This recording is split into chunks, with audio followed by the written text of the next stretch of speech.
Ben Jonson Elizabethan اور Jacobian age کا مشہور رائٹر ہے۔ اس کا رائٹنگ عوام نے اچھی طرح سراہا ہے، جس طرح شیکسپیئر کی، کرسٹوفر مارلو کی، تو اس کی بھی پوزیشن اس کے پیچھے ہے۔ آج ہم ڈسکس کریں گے بن جانسن کی بایوگرافی۔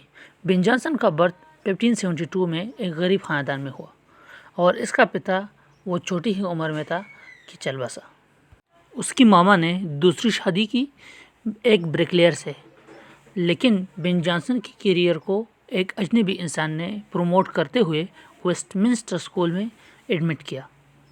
تعلیم مکمل کرنے کے بعد وہ اپنے پتا کے ساتھ بریکلیئنگ کا کام شروع کیا، لیکن اس کو یہ کام پسند نہیں آیا اور اس نے آرمی جوائن کی۔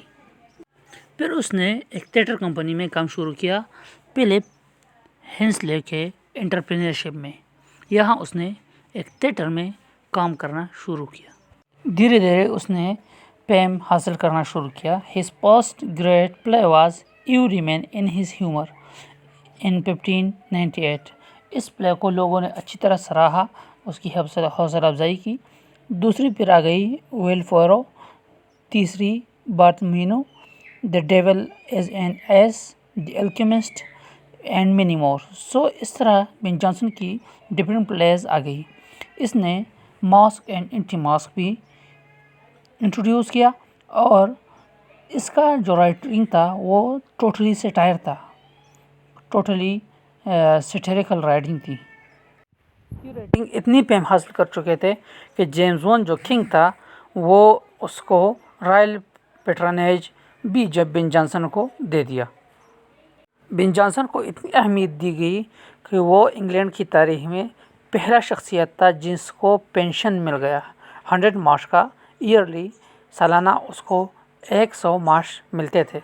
بن جانسن کو first poet laureate of England بھی کہا جاتا ہے۔ یہ فرسٹ پوئٹ لاریٹ ہے جس کو حکومت پیسے دیتے تھے۔ بن جانسن ایک اچھے رائٹر ہونے کے ساتھ ساتھ ایک short temper and volatile nature والا آدمی بھی تھا۔ وہ اس طرح کی رائٹنگ کرتا تھا کہ اس میں کنٹروورسی پیدا ہوتی تھی۔ وہ ایک کنٹروورشل رائٹر تھا۔ 1597 میں اس نے ایک پلے لکھا جس میں اس نے مونارکی پر سیٹائر کیا اور الزبتھ پر بھی سیٹائر کیا، تو اس سے بہت زیادہ کنٹروورسی پیدا ہو گئی اور اس کے لیے بہت زیادہ مشکلات بڑھ گئی۔ 1598 میں بن جانسن نے اپنا ایک دوست اسپینسر نام تھا، اس کو قتل کر دیا، لیکن ان کو سزائے موت نہیں ہوئی کیونکہ وہ رائل پیٹرنیج بھی تھا اور مشہور شخصیات کے ساتھ اس کا تعلق بھی تھا، تو اس وجہ سے اس کو سزائے موت نہیں ہوئی، لیکن شدید مشکلات میں پھنس چکا تھا۔ 1601 میں ایک اور کنٹروورشل پلے آ گیا، دا پوئٹسٹر، اینڈ دین دا سیجنس 1603 میں آ گیا، اینڈ دین دا ایسٹ ہو ان 1605 میں ایک اور کنٹروورشل پلیز آ گئی۔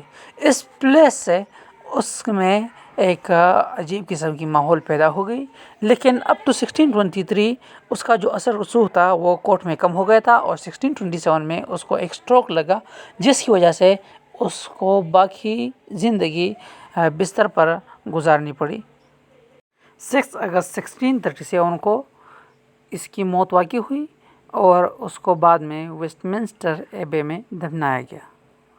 بن جانسن کا جو ورک تھا اس نے برٹش لائف پر سیٹائر کیا تھا، اس پر بے انتہا قسم کی سیٹائر اور اس کی جو پوائنٹ تھی، جو کرپشن تھی، اس کو ایکسپلور کیا تھا، اور یہ پہلا رائٹر تھا جس نے اپنا پبلیکیشن خود اپنے پیسوں سے پبلک کیا تھا۔